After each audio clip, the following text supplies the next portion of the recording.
己有一些旧的模式，怎样改变都走不出怪圈吗？你曾经问过自己这样的一个问题：灵魂到底存在吗？你是否觉得人生十有八九是不如意的，这是正常的？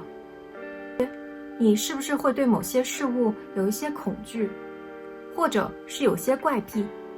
并且没有任何的原因？你是否觉得人终究要死亡，那活着还有什么意义呢？你是不是觉得生活中有很多的事情自己无法掌控，却不知道原因？你是否已经相信了命运对你的安排，觉得自己已经无力反抗？你是否有一些心理上的疾病，焦虑症、抑郁、紧张、压力过大？自杀也是一种解脱的方法。如果你曾经问过自己这样的问题，今天的这一集你必须要看。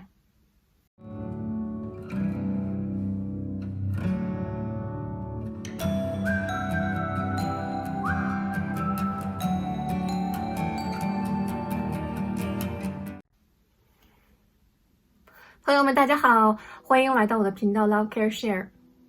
我的名字叫 Sophie， 我是一个灵媒，也是一名灵性教练。在我的频道里呢，大家可以治愈自己的过往，找到生活真正的目的，打开你的灵性意识大门，并且用多维度的方式去探索宇宙。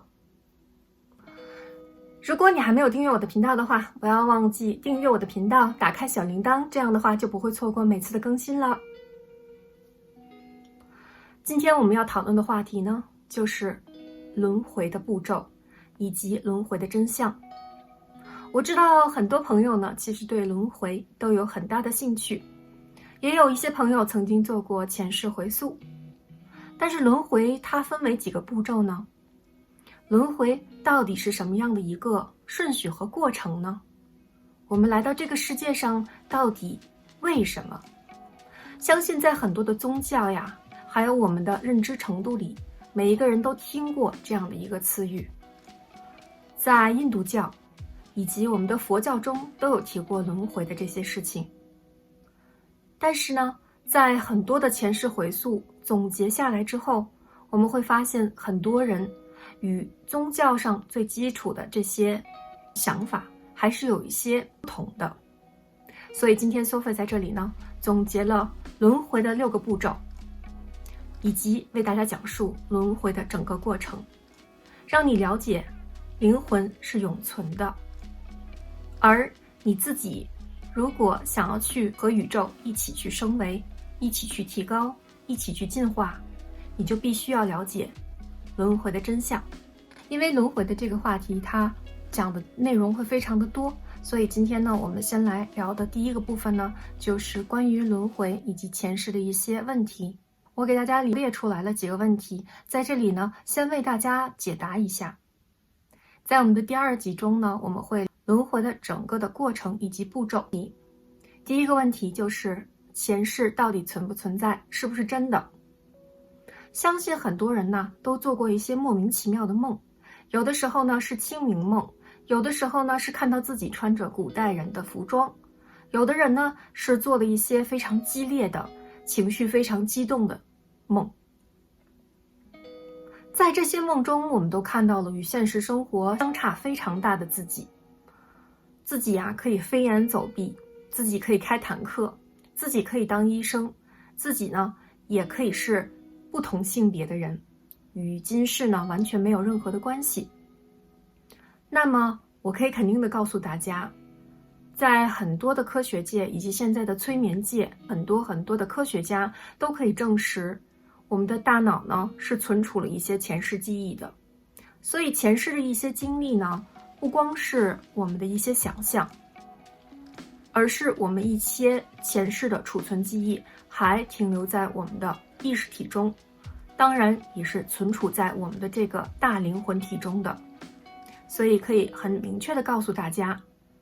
前世是存在的。如果没有做过我前世回溯的朋友呢，请点击上面的链接，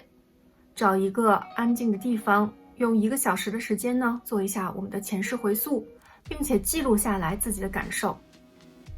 你的身高、你的年龄、你的长相、你的生活状态。很多做过前世回溯的朋友，他们有一些怪癖，比如像有一些对某种事物的恐惧，这些呢可能包括蜘蛛啊，可能包括蛇呀，可能包括有的人不喜欢高的地方啊。像我呢是非常害怕水的，我从小呢就很害怕水。很多孩子在4、5岁的时候，我的父母也带我去参加过很多的游泳课，但是我都没有坚持下来，是因为我呢非常非常胆小，我一进到水里呢就觉得自己要被淹死了，所以才导致我学了这么多年的游泳，到去年为止才是真正的从这个前世的这种恐惧中走了出来。因为有一世，在我做前世回溯的时候，我看到自己是在一个冰川下，是跟我的一群队友去考察，有点像南极的这种状态，湖面上很多的冰，然后当时我们就走在这个冰上，我呢不小心掉到了水里，于是呢就有非常非常强烈的这种溺水的感觉，挣扎了很久，我才从这个前世回溯里面回神过来。这段经历让我感觉是非常有恐惧感的，所以有的时候我甚至是在泡澡的时候，我都会觉得我自己要溺水了，其实是非常可笑的。有一些莫名其妙的恐惧就在今世出现了很明显的显现。那我们有很多朋友呢都可能会讨厌一些并不害怕的东西，有的人可能连蝴蝶这种东西都会讨厌，他可能有密集恐惧症，他可能会觉得自己非常厌恶某一种东西，包括食物，这些都是没有任何依据和理由的。还有的朋友莫名其妙的就是恐高如果我让他去坐飞机，我让他去攀岩，参加这样的活动，他可能马上就开始腿软，导致说我们觉得他很莫名其妙。但是实际上，你有没有问过自己，如果没有前世的话，那我们应该用怎样的一个方式去解释这样的现象？那么做前世回溯呢，有非常多非常优秀的老师，大家呢除了听我的这个前世回溯之外呢，带一下这个 Toleris Cannon 和 Brian Weiss， 他们这2个催眠大师对前世回溯的一些看法。Brian Weiss 他是一个非常有名的心理专家，那么他为什么开始前世回溯的这些研究，也是因为在某一次催眠的过程中，有一位他的病患将前世的很多不为人知的秘密全部从他前世回溯的过程中慢慢的治愈了他现世的问题。所以我相信很多现在在研究催眠以及前世回溯的科学家、医学家们，他们对这个是有更多的更深的了解的。第二个我受到最多的问题呢，是人呢从出生到死亡就是这么一辈子，所以呢我们一定要把这一辈子过好，我们要把这一辈子享受好。如果这一辈子非常苦，活得非常困难，有很多问题的话呢，我们也不用担心，因为人来这个世界上只是一次。那对于我来讲呢，我并不太认同这样的一个观点。我认为我们很多世界上、地球上的元素都是从最基础的5元素，或者是欧洲理解范围之内的4元素，风、火、土、水这4个元素而造成的。而我们中国的5元素呢，就是五行金木水土火，这5个元素呢，造成了我们很多其他生物的发展。我们可以看到，地球是不断进化中的，在我们的进化过程中，从最初的最简单的几个元素，慢慢的发展到了有不同的微生物，有不同的植物，有不同的动物，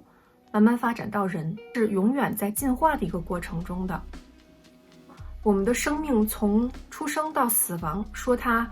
有头有尾，是不太理智，也不太符合逻辑观念的。当然，在很多宗教里面，很多人相信的东西是不同的。这个呢，我觉得也是我的个人观点，大家可以作为思考，作为参考。而我们知道有的人呢，他有一些特别的行为模式，这些行为模式让我们觉得呢，他就是个老灵魂。有的时候我见到一个人，我会发现他的这个灵魂里面带着非常多人的灵魂，已经不是第一次来到这个世界上了。当然不是每一个人都有这样的功能举个例子来讲，我儿子出生的时候，他的所有的行为第一年和一个正常的婴儿，或者说跟我们两个基因继承下来的很多行为模式是完全不同的。他身上带着一股霸气有着那种黑社会的霸气，站也没个站相，坐也没个坐相，在门口经常是叼着个牙签然后歪着靠在墙上，特别像那种街上的小混混。他坐着的时候永远是翘着他的腿，永远是放在他那个婴儿床的婴儿车的桌子上，他的腿从来没有在下面过，因为我不知道他为什么就喜欢这样的一个姿势。出生的那一瞬间的话，他表现出来的就是那一瞬间，就他头出来的那一瞬间，他表现出来的感觉是老子我终于来了，老子我终于要重新生活这一世了。他的表情和一个小宝宝的表情真的是非常不一样的。所以你说他不是一个老灵魂对于我来讲是很难说服我的，因为我从小就带着他，我觉得他跟我想象出来的一个小孩的形象是非常非常不一样的。如果你是一个星际种子的话，我也非常非常感激你能够带着你从别的星球的一些智慧来到地球上，帮地球这个维度去进化。所以基本上如果你是相信星际种子的人，如果你认为你曾来过这个地球，那么基本上你是相信轮回的，你相信人的灵魂不是从生到死就这么简单的一个直线的过程，而是一个循环的过程。第三个问题呢，就是很多人问我的，为什么我们这些老灵魂来到地球上却没有主动权去知道自己前世的所有信息？知道了所有的信息，我们才能更好的帮助地球呀。实际上并不是这样运作的。在我们的医德法则里面曾经提到过，我们呢有一个遗忘的面纱，这个翻译过来呢有点像我们传统意义上讲的孟婆汤。有的人呢喝了孟婆汤之后呢，喝的比较多，所以他完全记不起自己前世的一些信息。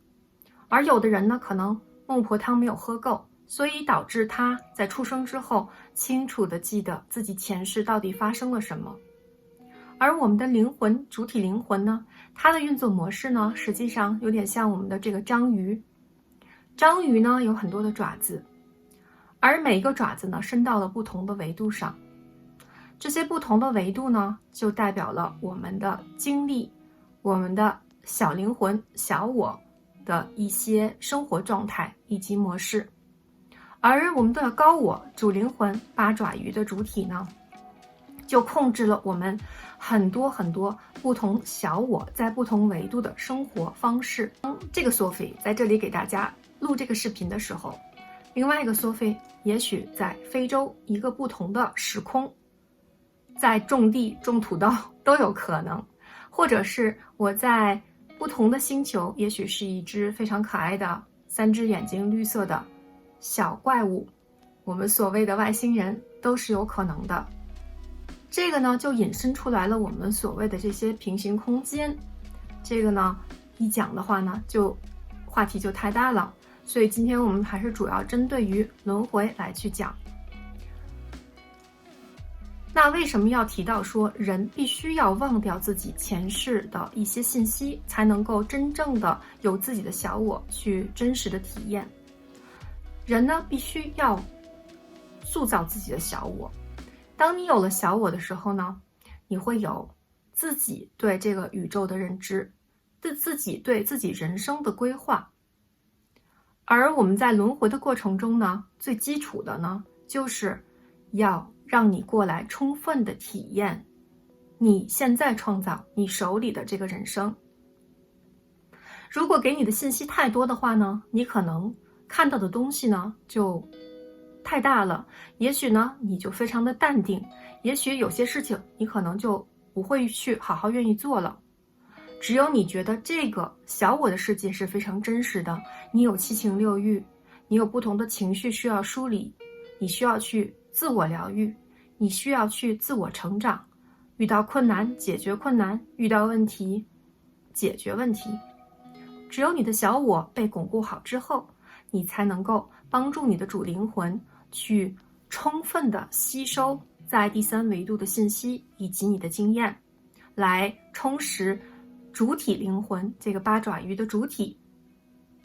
所以在我们所说的孟婆汤或者是神秘的面纱里头，有的人他的灵性大门打开之后，他的这层面纱就会变得比较薄，在他做前世回溯的时候呢，就会看到非常多的信息。喝孟婆汤喝多的人，喝了非常的实实在在的一碗，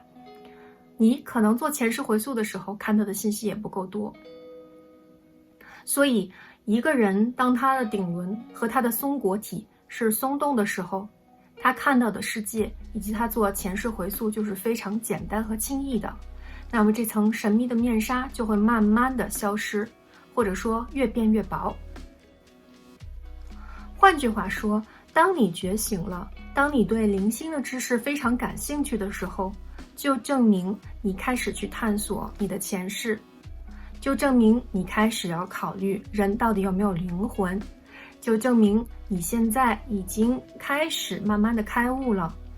你会思考更多的哲理问题，你会思考自己的人生，并且把你的人生计划得更加好。我们为什么有很大程度上的一部分人呢，他们会觉得这个生活呀，人生在第三维度的生活是非常困难困苦的。我呢在这里呢想要非常非常的跟他们说谢谢他们，因为他们这些不一样的经历让他们的主灵魂的经历更加丰富。举个例子来讲，有一个人他可能不小心出了车祸，他失去了自己的一条腿，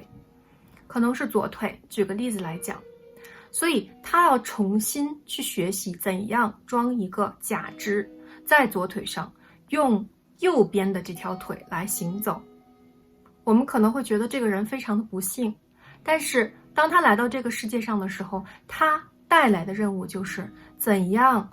通过学习用右腿，单独的右腿去走路，来增加自己的经验值。这就像升级打怪兽，我一直喜欢用的这个例子。当你已经把原来的东西都学会的时候，很多人在这个第三维度遇到非常多困难与问题的时候，我其实是非常非常想要跟他们讲，非常感恩，非常感谢他们，因为他们的灵魂主体学会了这些，对于整个人类来讲都是非常非常宝贵的财富。那有的人还会跟我讲说，我非常担心我在前世回溯里面会看到一些很恐怖的事件，比如像我是不是杀过人啦，或者是我被人杀了，或者是我死掉了，死得非常痛苦。我想跟大家说一句，就是我每次做前世回溯的时候，其实都是有死亡的这个过程的。我们怎样去看待死亡的这个过程？很多次我看到是有我亲人，或者是有我的天使在旁边是陪伴我的。所以我们在做前世回溯的时候，尤其是疗愈性质的前世回溯，我们一定要经历死亡的这个过程。而且呢，每次我经历过的死亡过程，它都不是恐怖的，或者是我们在做前世回溯的时候，可能做到一半，有些东西你没有准备好看到。你的主体灵魂呢是非常聪明的，它是不会让你什么都知道的，所以它只会给你部分的信息，你现在需要疗愈的信息。我第一次做前世回溯的时候也跟大家讲过，是我在怀着我女儿的时候，想要探索我跟她的关系，前世的关系。那因为我当时是在怀孕期，所以我看到的虽然是有一些战争创伤之后的一些疗愈的过程，以及很多天使到我身边陪伴我走向死亡，以及我与我天使对话，保护神对话的这个过程，但是它是属于比较温和、比较温柔的状态。而如果你的主灵魂希望你去知道更多的内容，希望你去理解更多的东西，那么很明显，你的主灵魂会给你应该知道的图像以及对话。那么当你知道了这些之后呢，你就可以针对性的进行疗愈以及治疗了。而很多的这种恐惧啊，还有一些你比较特别的嗜好，或者是你害怕的一些东西，自然而然呢就会变得模糊起来。而现世呢，你面对的很多情绪上的问题呢，也会得到缓解。如果你喜欢我的视频的话，就点击赞、分享，并且订阅我的频道。你有什么样的问题，千万不要忘了给我留言，因为有了你的问题，我才能够给大家制作出更好的视频来。就这样，我们下次再聊啦，谢谢大家的关注，拜拜。